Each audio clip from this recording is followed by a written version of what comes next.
Hey, everyone, thanks for downloading this hour of the Mackey and Judd Show. Now, McDonald's does breakfast like nobody else. Right now, you can stop in and get a warm, delicious sausage burrito for just $1, Judd Zulgad. That's correct, and McDonald's knows burritos are best with an ice-cold beverage, which is why they're offering any size soft drink for just $1. Imagine your morning with a $1 sausage burrito and a $1 any size Coke, Diet Coke, Dr. Pepper, or Sprite. That sounds refreshing. See you guys at McDonald's. Now on to the show. Phil Mackey, Judd Zulgad. A lot of people consider that the second greatest radio team in Minnesota history. Mackey and Judd. Behind Joe and Pat. On 1500 ESPN. But we have a good bunch of guys. Whether it's Kendricks or Thielen or Riley Reef or whoever it is, we've got a good bunch of guys, a good bunch of fighters on this football team. And, and I think maybe they believe now. Doesn't matter how, it matters how many. And, we got a good football team that fought today. I think it was a really good team win. Converting in the red zone for touchdowns, I think is huge. Our defense holding them to field goals, it was a great team win. All right, Vikings and Panthers this Sunday. Vikings vent line on this very radio station right after the final whistle blows. And I want to tell you why the Vikings are going to beat the Panthers on Sunday, mostly because of a dominant defensive performance. All right? Okay. It's because, two reasons. Number one, the Panthers have perhaps the most overrated starting quarterback in the recent history of the NFL, Cameron James Newton. The 2015 MVP of the National Football League is the guy you're talking about. Yep, and he wasn't then because there were better quarterbacks then. It just so happens that he had a good season on a good team. I don't know if his middle name is James. I just made that up, but it sounds right. He's a glorified Wildcat player with a fairly big arm and a really unimpressive resume going back to 2011. Let's start with... Excuse me. Let me cough. Sorry. Let's start with his 2 games against Mike Zimmer defenses, 2014 and last year. So this is just part 1. Mike Zimmer owns Cam Newton. Cameron Jarrell Newton, by the way. I was close. You were It's very Cameron close. J. Newton. You said James? Okay, I was close. I like Jarrell. Cameron J. Newton. It's a good solid middle name. 2014 against a Mike Zimmer Vikings defense, Cam Newton went 18 for 35, so like 50% completions, $194, a touchdown, a pick, was sacked 4 times in that game. Okay. And the Vikings smoked the Panthers. He rushed 9 times for 49 yards because, he's a glorified Wildcat. That's what he is. 21 of 35 last year for 262, but no touchdowns, 3 interceptions, and 8 sacks in that game for Cam Newton. 7 rushes, 26 yards. In fact, if you stretch this out going back to 2011, just the tail of the tape for Cam Newton, I would bring to you that there is no measurement other than maybe fashion that would suggest Cam Newton's above average. Passer rating since entering the NFL, 2011, among quarterbacks with at least 10 starts. He's 33rd, behind Matt Moore, Jay Cutler, Teddy Bridgewater, Josh McCown, Nick Foles, RG3, Andy Dalton, Tyrod Taylor, Jared Goff. How about the guys who are just below Cam Newton on that passer rating list going back to 2011? Matt Schaub, Kyle Orton, and Brian Hoyer. So as a passer, that's the group he's in with. And the only thing separating him from Matt Schaub and Kyle Orton and Brian Hoyer is the fact that, Cam can run a little bit. He's going to get you like 500 yards rushing and a few touchdowns during the season. Absolutely, yes, he can. How about completion percentage? He's 51st in the NFL among those quarterbacks who started 10 or more times since he entered the league, behind Matt Castle, Brock Osweiler, Blake Bortles, Christian Ponder, Zach Mettenberger, Mike Glennon, and Tavares Jackson, and I could keep going. 3 playoff appearances in 6 seasons, mostly with really good defenses. And that one pop-up year, sure, he deserves credit. He played really well 2 years ago. But by and large, he's one of the worst passing quarterbacks in the league, far below average. And the only thing that would bring him closer to average is the ability to run around and get 500 or 600 yards in a season. Which he can use. Sure. That's fine. He gets some credit for that. Yes. But I don't even think there's a debate. There's nothing that says he's living up to his hype and potential as a number 1 overall pick, and Mike Zimmer owns him and will probably do so on Sunday as well. Yeah, I think our original debate about this, which probably goes back now, at least 6 months or so? That was quite a while ago. It was a 2-on-1 vicious, heinous attack by you and Matthew Collar. I think you won't admit that you were wrong. No, hold on a second. I think that goes back to the fact that we were throwing out just quarterbacks. And this league, listen, this league has a few really good ones, but it's also starved for them. So my point was at the time, I wouldn't just dismiss Cam because of the fact that statistically the completion percentage is not that good. There are some elements to his game that intrigue me. Now, the fact that he can run, the fact that he can bring things to the table that some quarterbacks simply can't. I'm not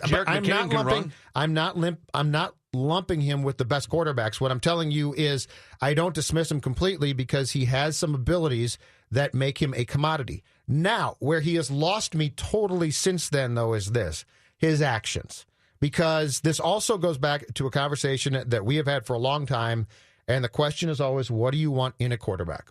Are you looking for what? And I think where we both start is you're looking for a guy who can run the team, CEO of the team, a guy who can conduct himself in a manner of which you say that guy gets it. And everything that Cam Newton has done since our debate, to me, has said he doesn't get it. He's insulted reporters needlessly, just stupid. He has walked away from pressers. Now, if it was just the Super Bowl one, you know what? That's a tough day, tough circumstance. That's fine. I might not have liked it, but I get it. But it wasn't just that one. It's been press conferences since then. Everything that he has done as far as what does this guy bring me screams of a guy who can't lead one bit. So where I don't know if it's come around to your way of thinking, but where he has really lost to me is, would I want this guy to be the face of my franchise? Would I want this? Oh, God, no. Would I want to invest in this guy and say, I trust you because you get it? My answer is absolutely not. It doesn't mean that I'm dismissing him. And yes, he is in a league that's starved for players at this position. I think he's definitely playable. I'm not trying to say he's not. But there are a lot of boxes where I say to myself, he doesn't come close to checking them. 651-646-8255, 877-615-1500. I also think this Vikings defense, you're not going to beat it by being an inaccurate, sporadic passer and just running. Like, it's not going to be Colin Kaepernick against the Packers in the playoffs where they have a mediocre defense and you're just going to run for 180 yards. I mean, you're going to have to do more than just, well, I'm going to tuck and run it against this Vikings defense. And Cam Newton isn't capable of doing that. So Mike Zimmer is an expert at this. He will watch tape and he will deduce what will make the quarterback miserable all day. He's done it to really good ones. Yeah, even precision passing quarterbacks. But this gets back to our conversation where the Vikings just don't have this scheme. It's not like, okay, if we can figure out the Tampa 2, we can beat this defense.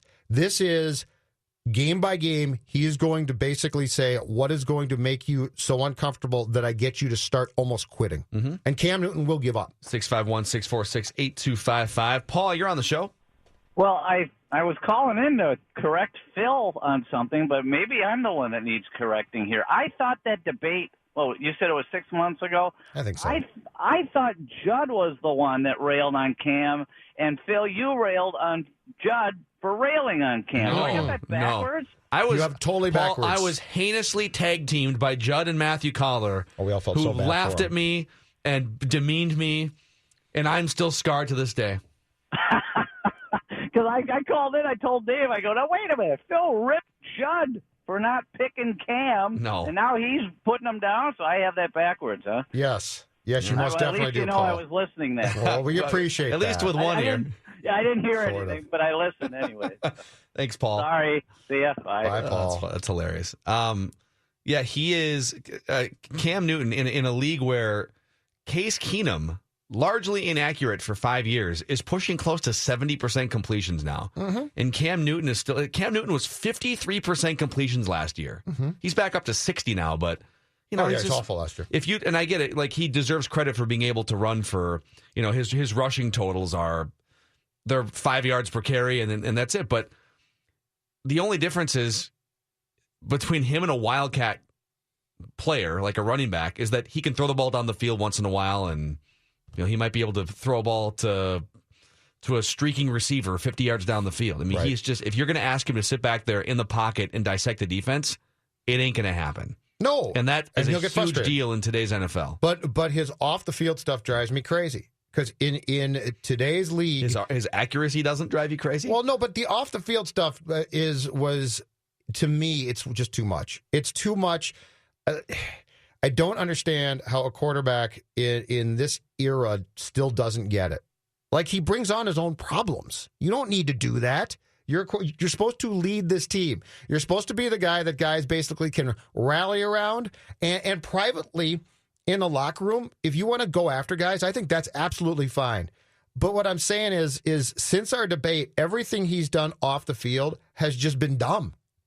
I mean, it's just been, why are you even doing this? What's your point? Like, you're looked at, and listen, if you want to not talk very much and not say much and occasionally get a little bit upset, go for it. That's fine. But if you just look at the nonsense that he's been through, it's unnecessary. Yeah, I just don't see. Yeah, now it's possible that the Vikings offense could struggle and, whatever, it's a road game. So I'm not saying the Vikings are guaranteed to win over. I'm just saying I see a really, really rough path. You're guaranteed to win. That's what I heard. Sure, okay, like they're going to win. I'm going to pick them to win. So will I. So this isn't controversial.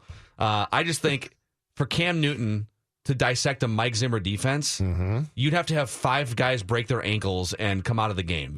Harrison Smith would have to be knocked out of the game in the first quarter, and Xavier Rhodes and Linval Joseph would have to be like, they'd have to come down with food poisoning before the game. It ain't going to happen.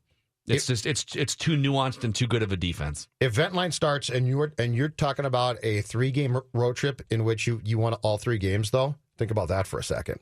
Yeah, it's already. I told you 2-1 to me, I would have been ecstatic. Sure, the fact that you've already beat the Rams and then won these first 2 road games, you're in a really good spot. 651-646-8255, 877-615-1500. Mackey and Judd talking overrated Cam Newton, talking Vikings, quarterback cesspool challenge coming up, and Mike Golick Jr. in about an hour.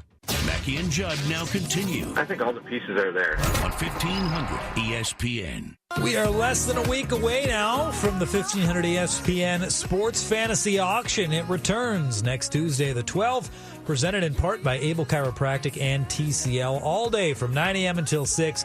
Your chance to bid on great experiences with all the money raised benefiting Courage Kenny Rehabilitation Institute. Plenty to bid on, plenty to purchase, such as 4 tickets to a Wolves game in the TCL Theater Box with Mackey and Judd. That will include, by the way, a 65-inch TCL TV. That will be yours. Also, how about dinner with the Garage Logic crew and Greg Holcomb, plus a Greg Holcomb print of that very dinner. Head to the 1500ESPN.com website. Keyword courage to see everything up for auction. You outlasted the bumper music. Bravo on that short one. Bumper, wow. Yeah, or a long read. Keep it tight. Could be both. We're talking overrated Cam Newton here. We have our quarterback cesspool challenge picks to get to in just a little bit. But the Vikings play Cam Newton and Mike Zimmer defenses the last 2 times and the only 2 times they've faced off against Cam have owned Cam. 4 interceptions, just 1 touchdown over the 2 games, and sacked 12 times with low completion percentages. Realistic Randy in Oakland. What's going on, man? What's up, Brandy?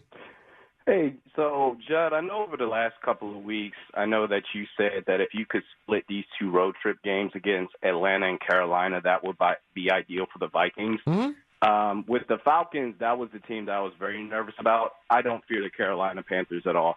I think the Carolina Panthers are the biggest contender frauds in the NFC because of Cam Newton.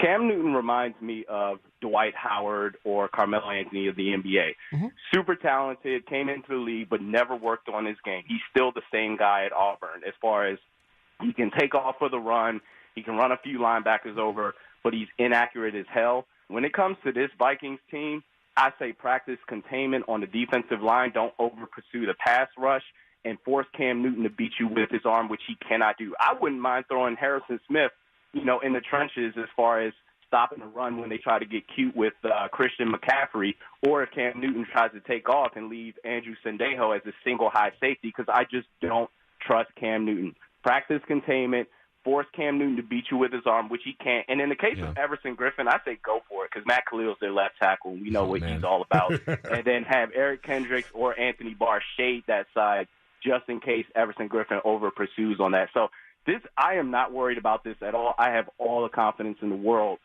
that this Vikings team will beat Cam Newton and the Panthers. If you guys were the defensive coaching staff for the Vikings, would you just have Everson Griffin practice against a turnstile all week just to make sure he's prepared for Sunday?